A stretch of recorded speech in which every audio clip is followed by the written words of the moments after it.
মই জাতত আহোম হিচাপে গদাধৰ সিংহই প্ৰত্যেক দিনাই একোজনীকৈ বগী কলি মানে বগী চেউৰি গাই তেওঁ আচলতে এটা সময়ত খাইছিল।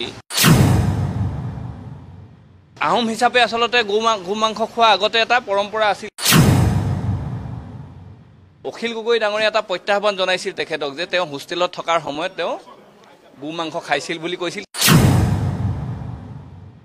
মই মুখ্যমন্ত্ৰী ডাঙৰীয়া নেডাৰ চেয়াৰমেন আৰু তেওঁ নেডাৰ চেয়াৰমেন হিচাপে গো মাংস বন্ধ কৰা কথাটো শ্বিলঙত গৈ নাগালেণ্ডত গৈ নহ'লে ইটানগৰত গৈ ক'বৰ কাৰণে অনুৰোধ জনাইছোঁ যে আমি এটা কথা অপ্ৰাসংগিক হ'লেও মই জাতত আহোম হিচাপে গদাধৰ সিংহই প্ৰত্যেক দিনাই একোজনীকৈ বগী কলি মানে বগী চেউৰি গাই তেওঁ আচলতে এটা সময়ত খাইছিল।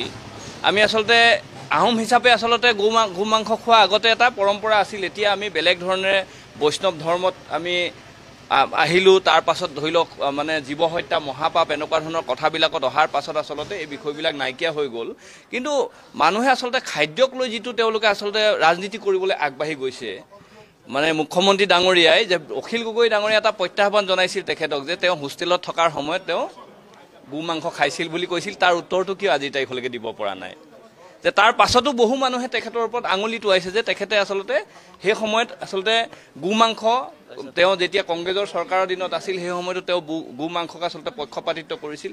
এতিয়া অতি হিন্দু অতি বিজেপি দেখাবলৈ গৈ আচলতে যোগী আদিত্যনাথৰ এটা সমপৰ্যায়ৰ নেতা হ'বলৈ গৈ আচলতে তেওঁ এনেকুৱা ধৰণৰ কিছু বিতৰ্কত আহিব বিচাৰে। আৰু আমি ভাবোঁ যে অসমত বসবাস কৰা প্ৰতিটো জাতি জনগোষ্ঠী হিন্দু মুছলমান খ্ৰীষ্টান জৈন আহোম চুতীয়া কোচ কছাৰী আমি সম্প্ৰীতিৰে বসবাস কৰিব বিচৰা অসমখনত শংকৰদেৱে মানে সৰ্জন কৰি থৈ যোৱা শংকৰদেৱে সৃষ্টি কৰি থৈ যোৱা সমাজখনত আমি একতাৰে বাস কৰিব বিচাৰোঁ।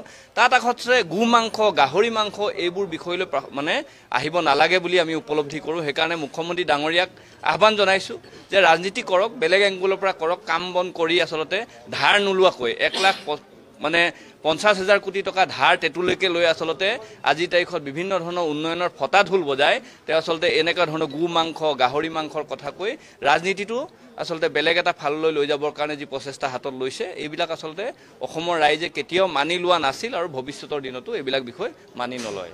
মই মুখ্যমন্ত্ৰী ডাঙৰীয়া নেডাৰ চেয়াৰমেন আৰু তেওঁ নেডাৰ চেয়াৰমেন হিচাপে গো মাংস বন্ধ কৰা কথাটো শ্বিলঙত গৈ নাগালেণ্ডত গৈ নহ'লে ইটানগৰত গৈ ক'বৰ কাৰণে অনুৰোধ জনাইছোঁ যে আমি এটা কথা অপ্ৰাসংগিক হ'লেও মই জাতত আহোম হিচাপে গদাধৰ সিংহই প্ৰত্যেক দিনাই একোজনীকৈ বগী কলি মানে বগী চেউৰি গাই তেওঁ আচলতে এটা সময়ত খাইছিল। আমি আচলতে আহোম হিচাপে আচলতে গো মাংস খোৱা আগতে এটা পৰম্পৰা আছিল। এতিয়া আমি বেলেগ ধৰণেৰে বৈষ্ণৱ ধৰ্মত আমি আহিলোঁ। তাৰ পাছত ধৰি লওক মানে জীৱ হত্যা মহাপাপ এনেকুৱা ধৰণৰ কথাবিলাকত অহাৰ পাছত আচলতে এই বিষয়বিলাক নাইকিয়া হৈ গ'ল। কিন্তু মানুহে আচলতে খাদ্যক লৈ যিটো তেওঁলোকে আচলতে ৰাজনীতি কৰিবলৈ আগবাঢ়ি গৈছে, মানে মুখ্যমন্ত্ৰী ডাঙৰীয়াই যে অখিল গগৈ ডাঙৰীয়া এটা